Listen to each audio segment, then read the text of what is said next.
Deus, nosso Pai, estamos na Tua presença e pedimos que agora nos fales através da Tua santa palavra, Senhor. Perdoa os nossos pecados, pois é em nome de Jesus, nosso Senhor, porque oramos agradecidos. Amém.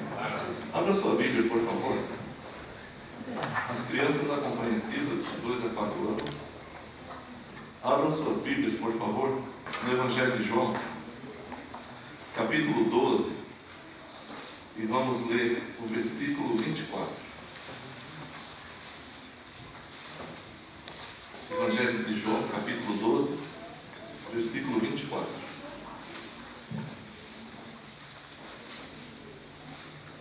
Diz a palavra de Deus: se o grão de trigo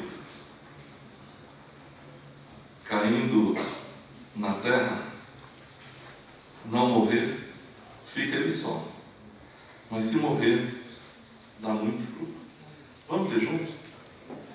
Se o grão... Vamos começar do começo, né? Na verdade, vos digo que se o grão de trigo caindo na terra não morrer, fica ele só, mas se morrer, dá muito fruto. Amém. Os irmãos podem sentar. Nesse trecho do Evangelho de João, Jesus está em Jerusalém, encaminhando-se para a morte, está dando as últimas instruções aos seus discípulos e também pregando ao povo. E de repente, no meio da sua mensagem, quando os judeus esperam que ele seja possivelmente o Messias de Israel, então ele cita esse versículo falando da necessidade da sua morte. Se o grão de trigo caindo na terra não morrer, fica ele só, mas se morrer, produz muito fruto. Quando os judeus ouvem essa expressão, eles ficam tanto quanto perplexos com essa declaração. Aí nos versículos 33 e 34 do capítulo 12, diz assim: e dizia isso, Jesus dizia isso, significando de que a morte havia de morrer. Quando eles entenderam que Jesus estava falando da própria morte, e morte na cruz, então, no versículo 34, respondeu-lhe a multidão: nós temos ouvido da lei que o Cristo permanece para sempre, o Cristo o Messias. E como dizes tu que convém que o Filho do Homem seja levantado? Quem é esse Filho do Homem? Então os judeus não entendem, porque na cabeça deles, isso é o grande problema da gente idealizar algum tipo de religião e não ter o cuidado de estudar a palavra de Deus. Em todo o Antigo Testamento já havia lições dos profetas falando sobre o Messias que morreria, falando sobre o sacrifício do Messias. E aqui, quando Jesus diz que vai morrer, os judeus que diziam que o Messias não morre, vejam só, hoje na escola dominical a gente estava estudando na classe um assunto bem interessante sobre quem é o povo de Jesus. E na nossa cabeça o povo de Deus é Israel, e a Bíblia vai mostrar que o povo de Deus é aquele que está em Jesus, não importa se judeu ou gentil. Mas há essa mentalidade popular sobre vários assuntos. Com os judeus também não era diferente. Eles idealizaram um judeu que não morreria, e quando Jesus diz eu vou morrer, eles falam: mas que negócio é esse? Como é que Messias morre? Messias não morre. Bom, eles têm tudo para não crer em Jesus, exatamente porque criaram a própria religião e deixaram de observar o que a palavra de Deus diz. Tem gente que diz, só para a gente continuar depois, tem gente que diz que Jesus morreu porque foi mal interpretado. Aqui no Ocidente, muitas pessoas, já ouvi alguém dizer, a gente prega para algumas pessoas, e eles têm também essa ideia de que Jesus morreu porque foi mal interpretado. Se eles tivessem entendido, dizem eles, o que Jesus dizia, pregava, então talvez não tivessem matado a Jesus. Mas eu quero dizer, e já disse algumas vezes aqui nessa igreja, que Jesus morreu exatamente porque foi entendido, porque foi bem interpretado, não porque foi mal interpretado. Lá no Evangelho de Marcos, capítulo 14, quando Jesus está sendo julgado por Pilatos e pelos sacerdotes, pelo Sinédrio, então começam a acusar Jesus de algumas coisas que não tinham nada a ver, e o sacerdote se admira porque Jesus está calado, não diz nada. Nos versículos 61 a 65 do capítulo 14 do Evangelho de Marcos, diz: ele porém permaneceu calado e nada respondeu. Então tornou o sumo sacerdote a interrogá-lo, perguntando-lhe: és tu o Cristo ou o Messias? o Filho do Deus bendito? Respondeu Jesus: Eu sou. E vereis o Filho do Homem assentado à direita do poder e vindo com as nuvens do céu. Então o sumo sacerdote, rasgando as suas vestes, disse: Para que precisamos ainda de testemunhas?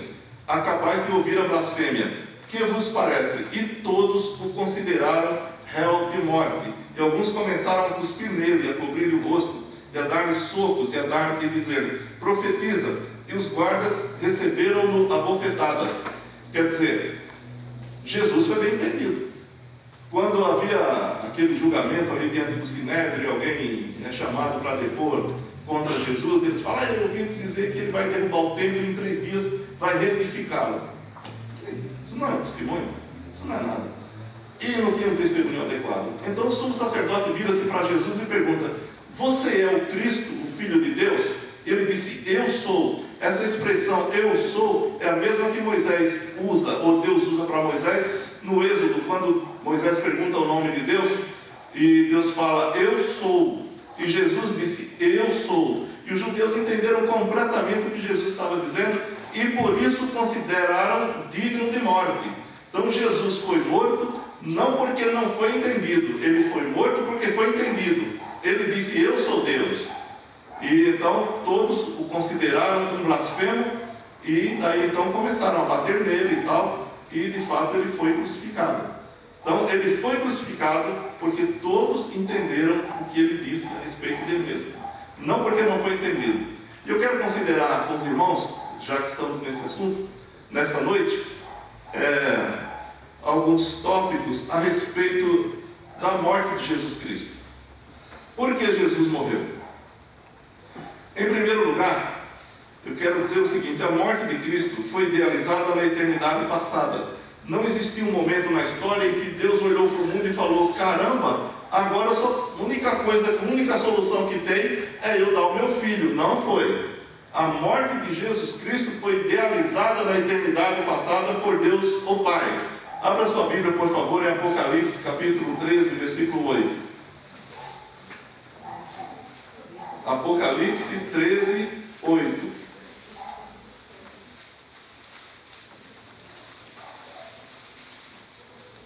Vai falar sobre a besta, mas no final do versículo você vai ver o que está escrito. 13:8 do Apocalipse diz: E adoraram-na todos os que habitam sobre a terra, esses cujos nomes não estão escritos no livro da vida do Cordeiro, que foi morto desde a fundação do mundo. Em 2 Timóteo 1,9, por favor. Hoje a gente vai ler alguns versículos, viu, irmãos? Hoje a nossa mensagem vai ser meia tipo estudo bíblico. 2 Timóteo 1,9 diz assim: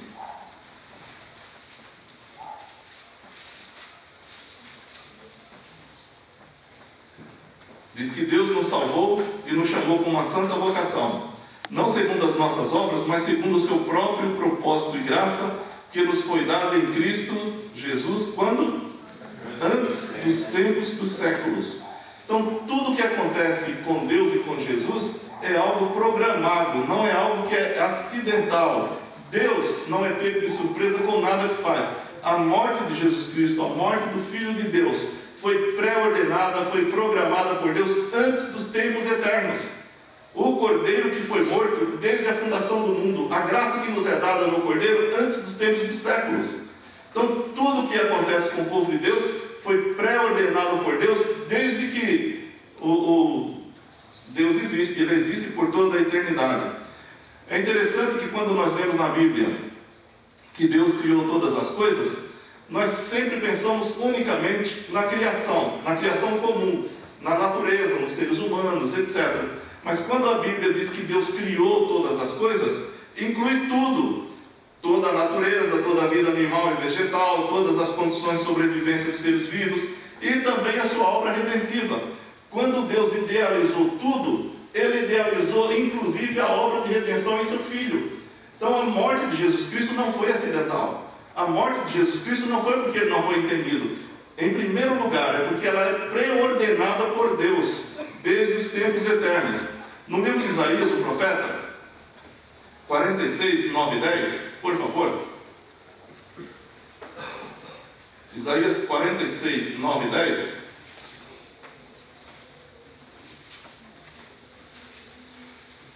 Diz assim, falando de Deus: lembrai-vos das coisas passadas desde a antiguidade, que eu sou Deus e não há outro Deus, não há outro semelhante a mim, que anuncio o fim desde o princípio e desde a antiguidade as coisas que ainda não sucederam, que digo, o meu conselho será firme e farei toda a minha vontade. Quer dizer, Deus anuncia o fim antes do princípio e Deus preordena todas as coisas e diz, o que eu programo, o que eu planejo, os meus planos serão cumpridos porque eu sou Deus e eu vou cumprir. Não existe absolutamente nada que impeça que um plano de Deus seja realizado. Não há força humana, não há força no mundo espiritual, não há em lugar nenhum algo que impeça que Deus haja poderosamente com as coisas que Ele preordenou. A morte do filho dele foi preordenada desde os tempos eternos. Lá em 1 Coríntios 15, 21 e 22, diz que assim como a morte veio por um homem, também, vamos ler. 1 Coríntios, é melhor ler, né? 15, 21 e 22 diz, porque assim como a morte veio por um homem, também a ressurreição dos mortos veio por um homem. Porque assim como todos morrem em Adão, assim também todos serão vivificados em Cristo. Então, isso está dentro dos planos de Deus. Tanto a queda, quanto a redenção. Tudo isso só foi possível por causa da encarnação, da vida e da morte e ressurreição do nosso Senhor Jesus Cristo. E uma outra coisa importante, além da morte de Jesus Cristo ter sido preordenada, então alguém pergunta, mas ela foi necessária? Deus não poderia simplesmente perdoar os pecadores? Poderia ou não? Se Deus quisesse, poderia perdoar os pecadores? Não.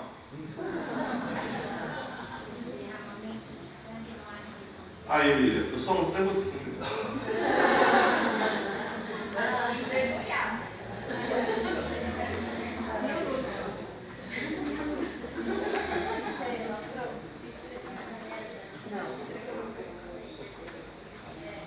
Sabe por que não? Se ele quisesse simplesmente perdoar, porque ele estabeleceu uma lei. E se ele simplesmente perdoa, ele descumpre a própria lei. E a Bíblia diz que Deus é justo. Deus observa aquilo que ele faz. E em muitas passagens do Antigo Testamento e do Novo Testamento é dito o seguinte, por exemplo, em Ezequiel 18,4, a alma que pecar, essa morrerá. Quem disse isso? Deus. Quem disse em Romanos 3,23, que todos pecaram?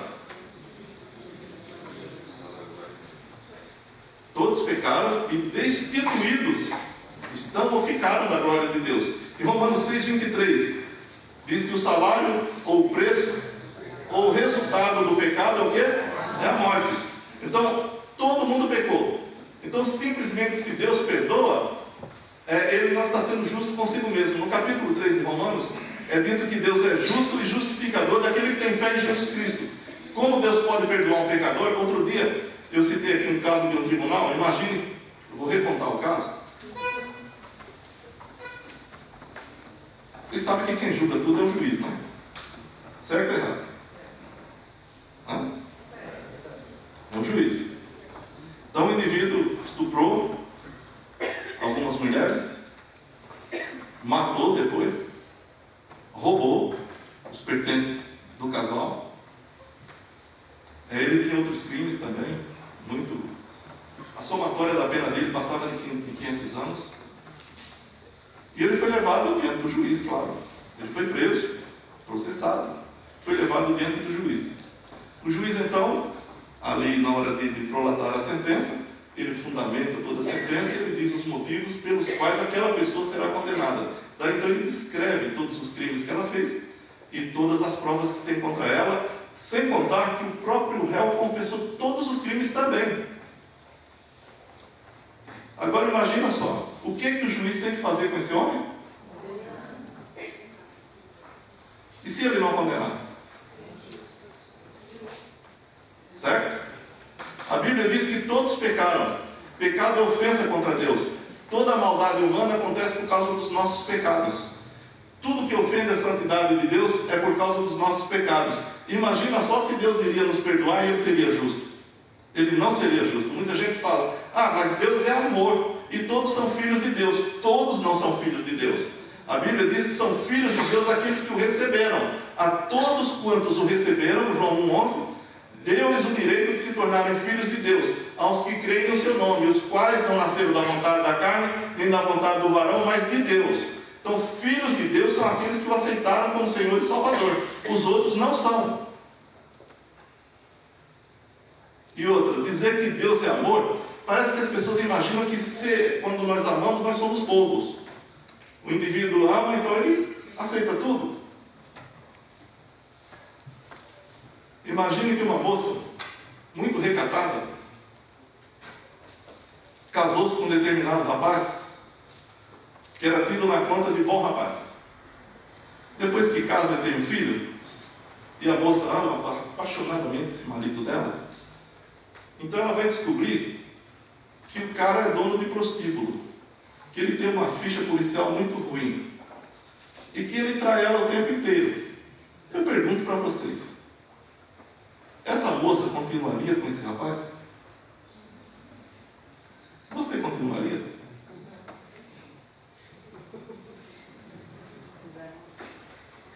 Quando nós amamos, nós não nos tornamos bobos. O nosso senso de justiça permanece. Então, a mesma coisa acontece com Deus. As meninas leram aqui em Hebreus capítulo 12 que o nosso Deus é o quê? Fogo abrasador. E nesse mesmo capítulo diz que dura coisa é cair nas mãos de um Deus vivo.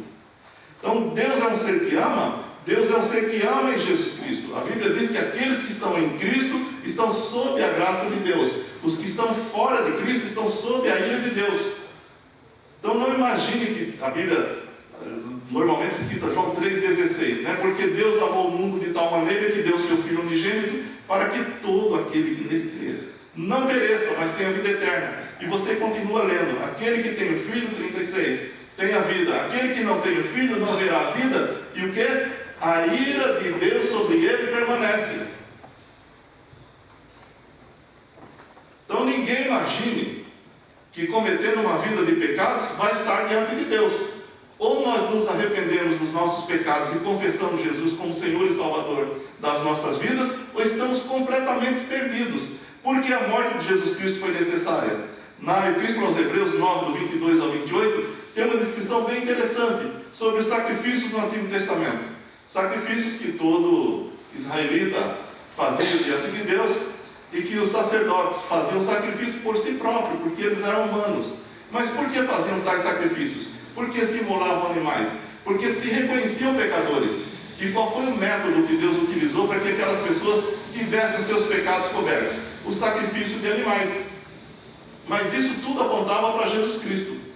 Quando João Batista vê Jesus vindo para ele, diz: eis o Cordeiro de Deus que tira o pecado do mundo. Lá nesse trecho de Hebreus, capítulo 9, do 22 ao 28, diz que se Jesus Cristo fosse um sumo sacerdote comum, ele teria que oferecer muitos sacrifícios, mas com um único sacrifício, ele aperfeiçoou para sempre os crentes.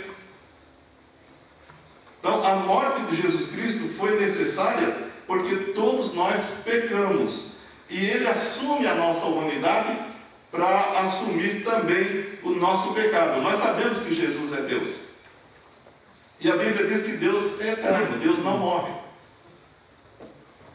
Jesus se fez homem para morrer. Jesus é Deus para nos salvar e se fez homem para morrer no nosso lugar. Fora de Jesus Cristo não existe absolutamente nada que nos possa salvar. Então, em primeiro lugar, a morte de Jesus Cristo foi preordenada por Deus desde os tempos eternos. A graça em Jesus Cristo foi nos dada por Deus desde os tempos eternos. E a morte de Cristo foi necessária para que a nossa justificação fosse garantida. Na segunda epístola de Paulo aos Coríntios, a gente vai ver aqui o nosso terceiro ponto, no capítulo 5, de 2 aos Coríntios, versículos 14, 15 e 21. vai nos dizer também que a morte de Cristo não só foi preordenada por Deus ou programada por Deus desde a eternidade, como foi necessária por causa dos nossos pecados. E aqui nesse trecho vai dizer para nós que a vida e a morte de Cristo foram substitutivas a nós. Leiam comigo 2 Coríntios 5, 14 e 15 e o versículo 21 depois. Diz: porque o amor de Cristo nos constrange, julgando nós assim, que se um morreu por todos, logo todos morreram. Ele morreu por todos para que os que vivem não vivam mais para si, mas para aquele que por eles morreu e ressuscitou. Versículo 21. Aquele que não conheceu o pecado, Deus o fez pecado por nós, para que nele fôssemos feitos justiça de Deus. Vejam só, todos pecaram. Ninguém tem condições de chegar diante de Deus. Já perguntaram por que foi necessário Jesus morrer? Por que não foi outro? Uma vez eu vi uma pregação numa certa igreja, que o irmão dizia: Deus poderia ter mandado o filho de Abraão morrer por nós, Isaac. Ele não poderia. Deus poderia ter mandado Abraão morrer por nós? Não poderia. Abraão, Isaac, Jacó e todos os homens da Bíblia são homens iguais a nós. Eles são tão pecadores quanto nós. A Bíblia diz em Gênesis 15:6 que creu Abraão em Deus e isso lhe foi imputado por justiça. Quer dizer, da mesma forma que nós somos justificados através da fé em Jesus Cristo, Abraão também foi. Todos os santos, os profetas da Bíblia, todos, sem exceção, foram salvos como nós somos salvos, por causa da obra de Jesus Cristo, ou por causa da obra substitutiva de Jesus Cristo. Quando nós dizemos que Jesus, ou falamos da obra substitutiva de Jesus Cristo, o que nós estamos querendo dizer com isso? Estamos querendo dizer o seguinte, que tanto a vida quanto a morte de Jesus Cristo foram por nós. Sim, nós normalmente pensamos só na vida ou na morte de Jesus Cristo. Ele morreu por nós, Ele morreu por nós. Mas a Bíblia mostra também que Ele viveu por nós. A vida de Jesus Cristo, a teologia chama isso de obediência ativa. Jesus cumpre os mandamentos de Deus e toda a vontade de Deus ativamente por nós. Ele não é acusado de pecado nenhum. E sabe por que ele faz isso? Em primeiro lugar, porque ele de fato é santo. Em segundo lugar, porque ele estava nos substituindo diante de Deus. Então ele viveu a santidade, ele viveu a santidade plena. Ele viveu fazendo a plena vontade de Deus por nós. Nenhum de nós poderia fazer isso. Mas também ele morreu por nós. Ele assumiu a nossa culpa, assumiu a nossa natureza, assumiu o nosso pecado e morreu por nós. Vejam só, isso se chama obediência passiva. Ele ativamente faz a vontade de Deus enquanto vive e passivamente vai à cruz morrer por nós. E nos dá salvação. A Bíblia diz que tanto a morte, ou tanto a vida, quanto a morte e a ressurreição são por nós. Em Romanos 4, 25, diz que Ele foi entregue por nossos pecados e ressuscitou para a nossa justificação. Amém? Então a morte de Cristo foi substitutiva. Ele não simplesmente viveu e morreu aleatoriamente. Ele viveu e morreu e ressuscitou por nós. E por aqueles que Ele viveu e morreu e ressuscitou, Ele finalmente glorificará. Ele nos chamou com uma santa vocação. Quando nós entregamos a nossa vida a Jesus Cristo, isso não significa que a gente está simplesmente mudando de religião. Significa que nós nascemos de novo e somos de Deus. Significa que nós passamos a fazer parte do corpo de Jesus Cristo. Significa dizer que o Espírito Santo passou a habitar em nós. A Bíblia diz em Efésios 1, 13 e 14 que nós estamos, que o Espírito Santo nos selou depois que nós ouvimos a palavra da verdade, o Evangelho da nossa salvação. E tendo nele também crido, fostes selados com o Espírito Santo da promessa. E a Bíblia diz também que todos aqueles que entregaram suas vidas a Jesus Cristo são batizados no Espírito Santo. Hoje existe um auê muito grande aí nessas igrejas que diz que você deve buscar o batismo no Espírito Santo. A Bíblia não manda em lugar nenhum você buscar batismo no Espírito Santo. A Bíblia diz que você é batizado no Espírito Santo, porque é impossível que o Espírito Santo que selou você, que habita em você, não te batizou. Em 1 Coríntios 12, 13, diz que todos fomos batizados em um Espírito formando um corpo, que é judeus e que é gregos.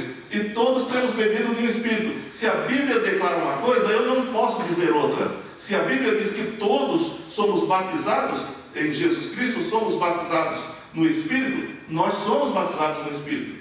Isso é uma declaração bíblica. Então Jesus substitutivamente morre por nós, vive por nós, ressuscita por nós e nos dá do seu Espírito Santo. A Bíblia diz que nós somos a habitação do Espírito Santo de Deus. Depois que Ele morre por nós e nós cremos nele, nos arrependemos dos nossos pecados, Ele passa a habitar em nós através do seu Santo Espírito. Além de ter morrido substitutivamente por nós, a Bíblia nos diz uma outra coisa bem interessante a respeito da morte de Jesus Cristo. Diz que Cristo morreu pelos nossos pecados, não por outro motivo. Existe uma teoria aí, aliás muito aceita hoje em dia, que a morte de Cristo aconteceu, primeiro porque Ele não foi entendido, em segundo lugar, porque Ele foi um exemplo para todos nós. Então eles dizem que a morte de Jesus Cristo só serviu de exemplo, para você ver como é importante você viver uma vida correta e reta diante de Deus, e depois não ser entendido pelos homens, e mesmo assim, por causa da sua consciência, como aconteceu com Jesus, dizem eles, morrer, ou ser maltratado. A Bíblia diz que não foi por isso. A Bíblia diz que Jesus morreu exclusivamente pelos nossos pecados.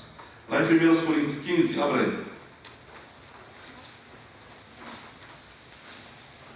Do 1 ao 5 diz: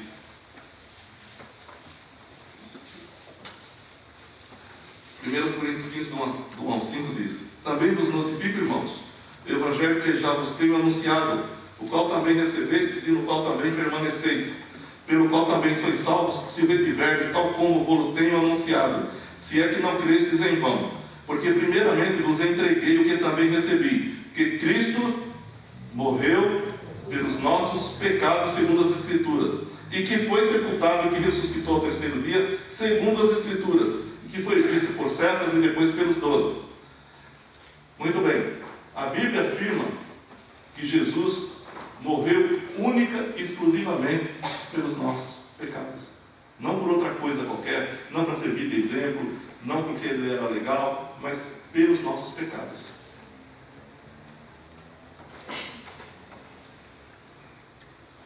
E ao morrer pelos nossos pecados, Ele nos transmite vida. Cristo morreu, além de morrer pelos nossos pecados, só recordando, a morte de Cristo foi preordenada por Deus, ou foi idealizada por Deus, desde a eternidade passada.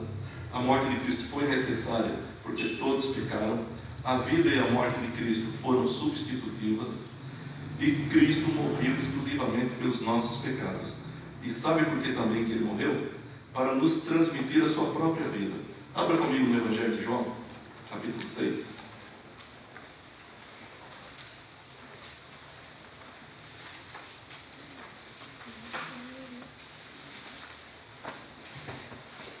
Versículos 48 ao 51.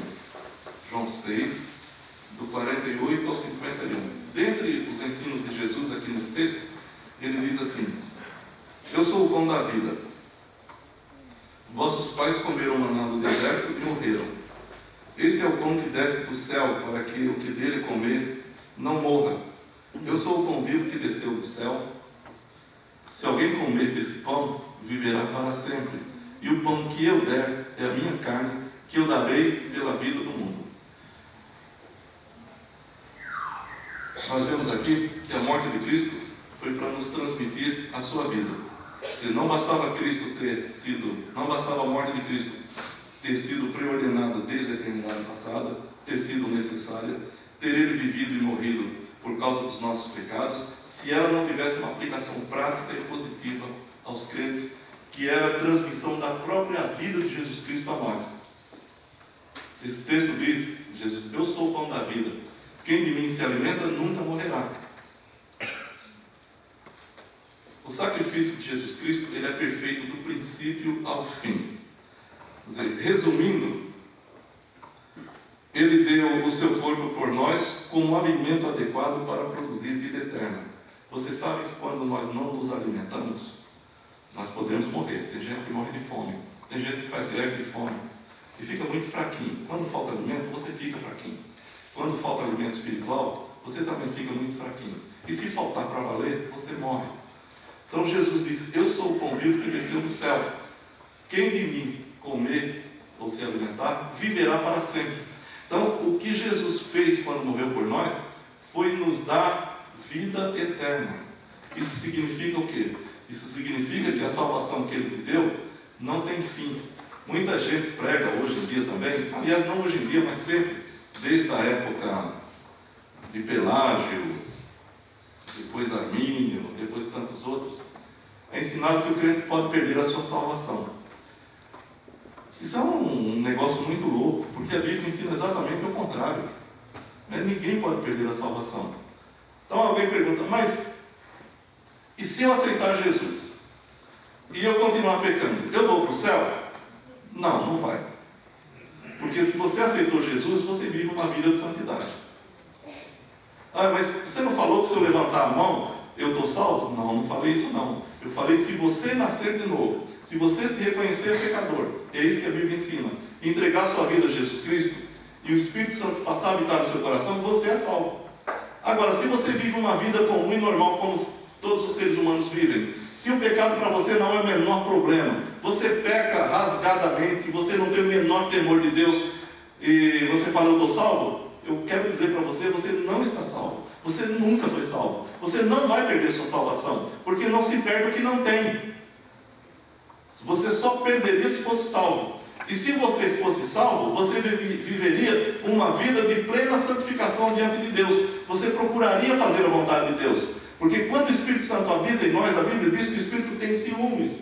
O Espírito nos leva a viver uma vida de santidade. Ou seja, o Espírito é santo e ele promove em nós a santidade de Jesus Cristo. O objetivo da morada do Espírito Santo nos nossos corações é nos tornar parecidos com o Filho de Deus, com Jesus Cristo. E se o indivíduo vive uma vida de pecados e ele não se importa com isso, ele não é crente. Ele pode até ter uma carteirinha aí de crente, membro da igreja, etc. Mas quando Jesus Cristo vier aí buscar a igreja, se você morrer antes, pode ter certeza absoluta, você não vai para o céu. Porque você não vai gostar do céu. E o céu, enquanto você estiver assim, também não gosta de você. Jesus morreu. Nós lemos lá em 2 Coríntios 5, que o amor de Cristo nos constrange, julgando nós assim, que se um morreu por todos, logo todos morreram. E ele morreu por todos para que os que vivem não vivam mais para si, mas para aquele que por eles morreu e ressuscitou. A vida de Cristo tem que se manifestar nas nossas vidas. Se a nossa vida é uma vida que desagrada completamente a Deus e é de vergonha para o Evangelho, você não pensa que você é crente. É muito melhor você assumir sua condição, pedir perdão a Deus, confessar os seus pecados e pedir para que Ele habite no seu coração, do que viver se iludindo e se enganando. O crente perde a salvação? Não. O crente não perde a salvação. E se o crente pecar? A Bíblia diz que o justo pode cair até 7 vezes, mas não fica prostrado, porque Deus o levanta. Uma vez me perguntaram assim: e se Jesus Cristo voltar e eu estiver pecando naquele exato momento? A pessoa até me apresentou lá uma situação estrambótica. Não existe a palavra, né? É estrambólica, eu acho. Ele disse assim: se eu sou crente, aí eu vivi uma vida de santidade. Um dia me deu uma vontade tremenda de ir lá para o meretrício, e fiquei lá com as prostitutas, bebendo e farrando e fazendo tudo que o diabo gosta. E se Jesus vier, eu vou, se eu for crente? Eu falei: não, não vai. Ele falou: mas você falou que eu não perco a salvação. Eu falei: então, mas você não é salvo, porque o salvo não iria para esse lugar. Iria?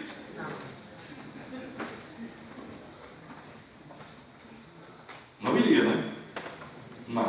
Não iria. E sabe o que acontece com o salvo? Nós somos salvos pela graça de Deus, porque nós não podemos nos salvar a nós mesmos. Graça significa que eu não posso fazer absolutamente nada pela minha salvação. Tem gente que fala o seguinte: Deus fez a parte dele mandando Jesus, agora você tem que fazer a sua. Isso não é salvação que a Bíblia ensina, e nem é de graça, e nem é por graça. Se eu tiver que participar da minha salvação, então Deus faz uma parte e eu faço outra. A salvação depende de Deus e do homem. Então a salvação não seria de graça, poderia até ser barata, mas não de graça. A Bíblia diz que nós somos salvos pela graça. Pela graça sois salvos mediante a fé. Isso não vem de vós. Isso não vem de vós. Repitam comigo. Isto não vem de vós.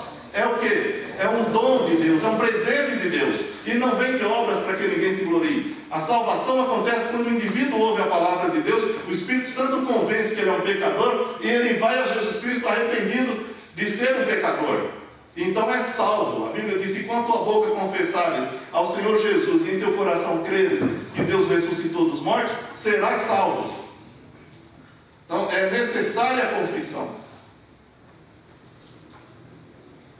Mas eu estava dizendo o seguinte: aquela pessoa que me perguntou se ele estivesse pecando na hora que Jesus estava voltando, se ele iria para os céus. A resposta que eu dei você já sabe, né? Não. E sabe por que isso não poderia acontecer na vida de um crente? Porque da mesma forma que nós somos salvos pela graça de Deus, lá na epístola de Tito, é dito o seguinte: que a graça de Deus se manifestou salvadora a todos os homens, ensinando-nos, entre outras coisas, a renunciar à impiedade e viver uma vida santa, justa e pia diante de Deus, e aguardar a bem-aventurada esperança e o retorno da glória do nosso grande Deus e Senhor Jesus Cristo. Então a graça nos salva, a graça nos ensina a evitar o pecado, e a graça nos preserva de cometer pecados. Lá na epístola de Judas, abra aí comigo, é a última epístola antes do Apocalipse. Versículos 24 e 25, são os dois últimos versículos da epístola. Diz assim: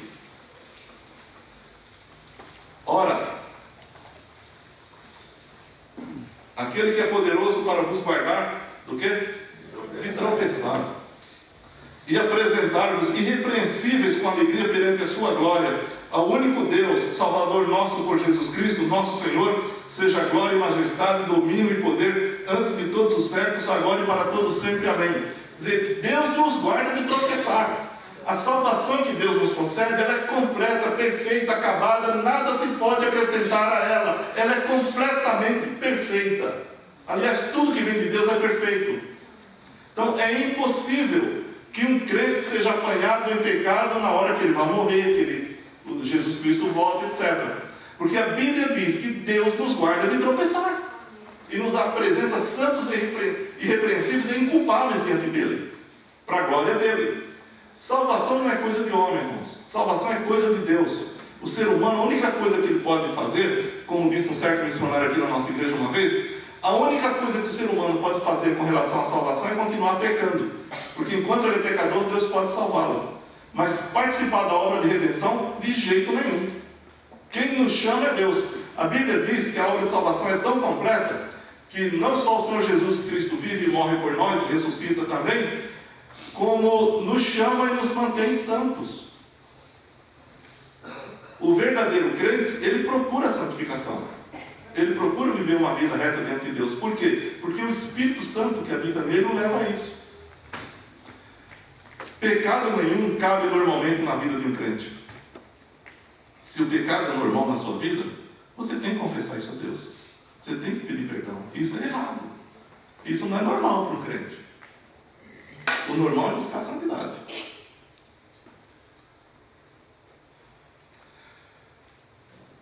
O conceito de vida eterna, ou de eternidade, eu acho interessante muitas pessoas acharem que você perde a salvação. Quando Jesus diz 5,24 de João, abra sua Bíblia, 5,24 de João.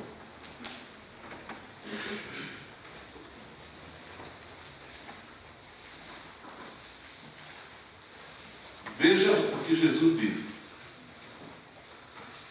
Ele diz assim: na verdade, vos digo, que quem ouve a minha palavra e crê naquele que me enviou, tem o quê? Vida eterna. E não?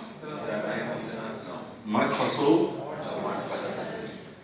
Há como você contestar um negócio desse? Se o próprio Jesus disse, na verdade vos digo, que quem ouve a minha palavra e crê naquele que me enviou, tem a vida eterna. Então alguém fala, mas eu posso perder a salvação? Mas Jesus disse que deu vida eterna. Se a vida é eterna, mas se acaba, ela não é eterna. Aí Jesus estaria mentindo? Ou ele não sabe o que diz? Nós não podemos contestar a Bíblia. Quando você pega um texto da palavra de Deus e lê, primeira coisa que você tem que fazer é crer que aquilo é verdade. Você pode falar, mas eu não entendo. Não importa, creia. Você não precisa entender para crer. Se você crer, Deus vai te fazer entender. Em João 10, do 27 ao 30.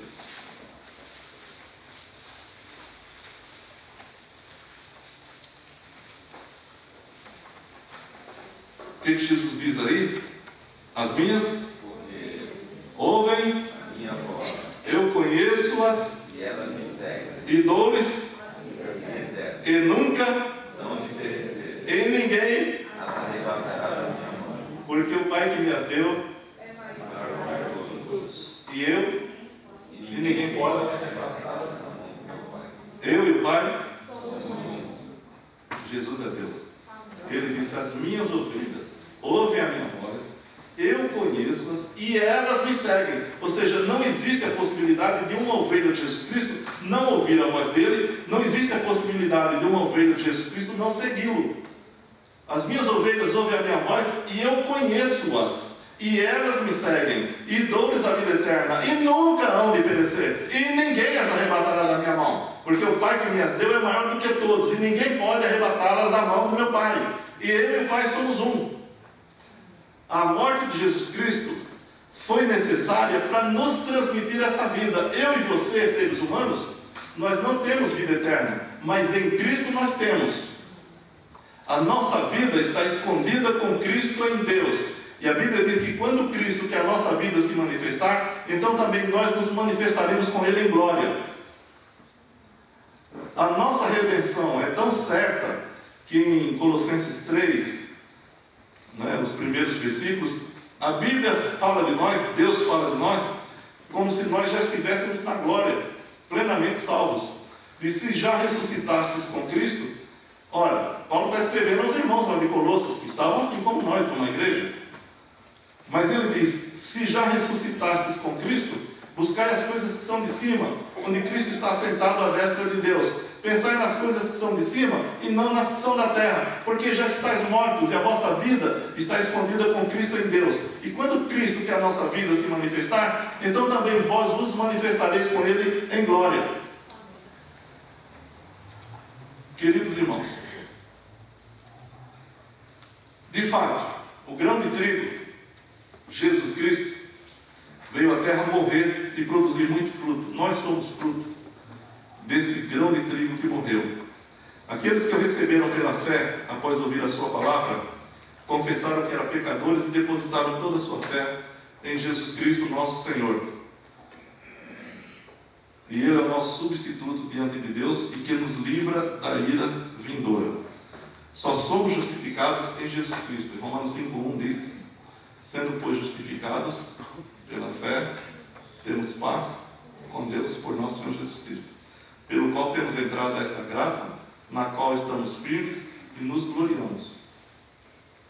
Então é pela graça de Deus, pela morte de Jesus Cristo, que nós somos salvos e definitivamente salvos.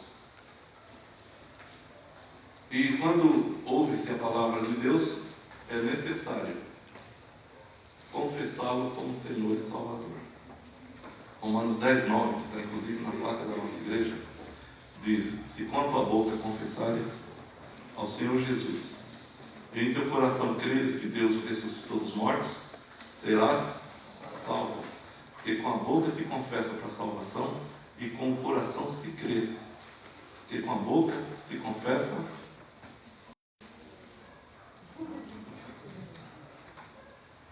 e com o coração se crê para a salvação. Então você que ouviu a palavra de Deus nessa noite, é necessário que você saiba isso. Jesus, a morte de Jesus Cristo é um plano eterno de Deus, porque todos pecaram e destituídos ficaram da sua glória. Ela foi necessária, ela foi pelos nossos pecados. Jesus deu sua vida por nós. E Ele quer transmitir vida a todos aqueles que ouvem a sua palavra. Eu não sei da sua condição nessa noite, eu não sei se você já entregou sua vida a Jesus Cristo. Não sei também se um dia você confessou seus pecados a Jesus Cristo. Não sei se o Espírito Santo um dia disse para você, você é pecador ou pecadora, e você sentiu e soube no seu coração que você tinha que confessar a Ele que de fato você é um pecador ou pecadora e entregar sua vida a Ele. Não sei se tem aqui alguma pessoa nesta noite que ainda não entregou sua vida a Jesus Cristo. Se você ainda não fez e o Espírito Santo falou com você, meu conselho é: entregue sua vida a Jesus Cristo, até porque você não vai poder resistir mesmo. Se Ele te chamar, você vai entregar sua vida a Ele. Então eu queria só perguntar para você que dessa oportunidade aqui, eu não insisto com isso. Se o Espírito Santo falou com você e você quer entregar sua vida a Jesus Cristo, peço que você levante sua mão, porque eu quero orar por você. Alguém neste local que ainda não entregou sua vida a Jesus Cristo quer fazer nesse momento? Levante sua mão, porque eu quero orar por você. Deus te abençoe. Que a palavra dele frutifique em nossos corações, que nos faça crescer na sua graça e seu conhecimento, que a cada dia nós possamos entender que somos objetos da pura graça de Deus e que não existe bem nenhum em nós que nos possa tornar salvos, mas pela graça de Deus nós podemos ser justificados pela fé. Amém.